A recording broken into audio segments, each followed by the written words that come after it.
Everyone, welcome back to my channel. তো কেমন আছো সবাই? আশা করছি সবাই ভালো আছো আর আমিও ভালো আছি। তো আজকে হচ্ছে ছাদে উঠেছি, তো এর জন্য হাঁপিয়ে গেছি। তো আজকে হচ্ছে জামাই ষষ্ঠী। আমাদের বাড়িতে দিদিদেরকে প্রথম বছর জামাই ষষ্ঠী দেবে মা। তো তোমরা আজকের ফুল ভিডিওটা দেখতে থাকো, আশা করি ভালো লাগবে। জানি না কতটা কি করতে পারি, কারণ তানভিশনা আছে, তো ওই ওর জন্য ভিডিও ঠিকঠাক করতে পারি না। ওকে রাখতে হবে আমাকে। মা সকালবেলায় বলে দিয়েছে যে স্নান টান করে পুজো টুজো দিয়ে যাতে ওকে রাখি, আর মা দিদি সবাই মিলে রান্না করবে। তো দেখতে থাকো। আমার স্নান দান সব হয়ে গেছে। ও মা গো, এই ফুল গাছটা দেখে নিশ্চয়ই বুঝতে পারছো, এই ফুল গাছটা সেই শীতে আমি এনেছিলাম, যে ডিসেম্বর মাসে।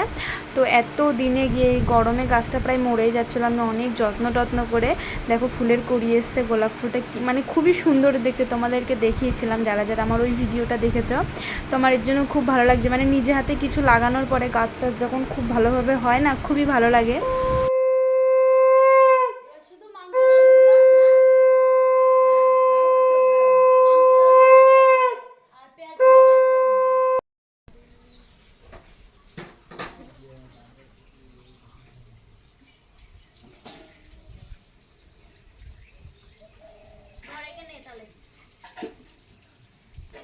আর ওই যে বললাম, মা বললো স্নান টান করে সকাল সকাল পুচকুকে রাখতে হবে। তো দেখো এখানে দিদি, আমার মাসির মেয়ে চিনু দিয়ে এসছে, আর মা সবাই মিলে দাদাভাই চলে এসছে, তার জন্য রেডি করছে থালিটা। আর আমি ওদিকে পুচকুকে নিয়ে একটুখানি ভিডিও করছি আর দেখছি। তো এখানে সব রকমের ফল কাটা হচ্ছে।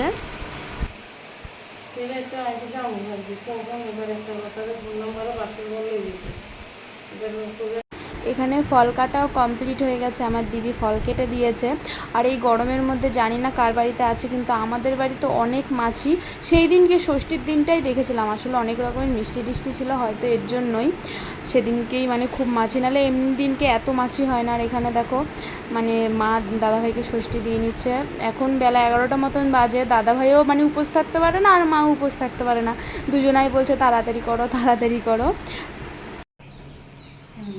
সুখে থাকে, ভালো থাকে।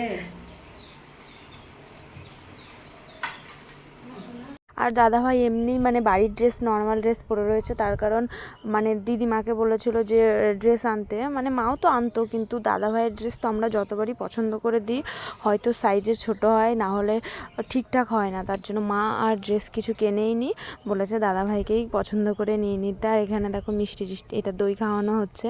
তো এরপরে দাদাভাই খেতে খেতে খালি পেটে আর কি, ফল খেতে ভালো লাগছিল না বলে খেতে চাইছিল না। তারপরে দেখো নিজে হাতেই নিয়ে খেয়ে নেবে এবার।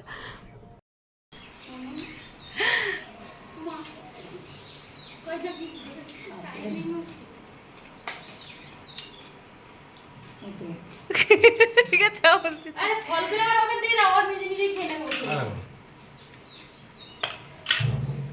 11টার দিকে ষষ্ঠী হয়ে যাওয়ার পরে দাদাভাই সকালে কিছুটা খেয়ে নিয়েছে। তো এখন দুপুরের থালিটা রেডি হচ্ছে। তো মেনুতে ছিল অনেক কিছু ছিল, ভুলে গেলাম। তো কুমড়ো ভাজি, আলু ভাজি, তারপরে বিন ভাজি, মাছ ভাজি, শাক ভাজি, তারপরে হবে খাসির মাংস ছিল, তারপরে পোলট্রির মাংস ছিল, মাছের ঝোল ছিল।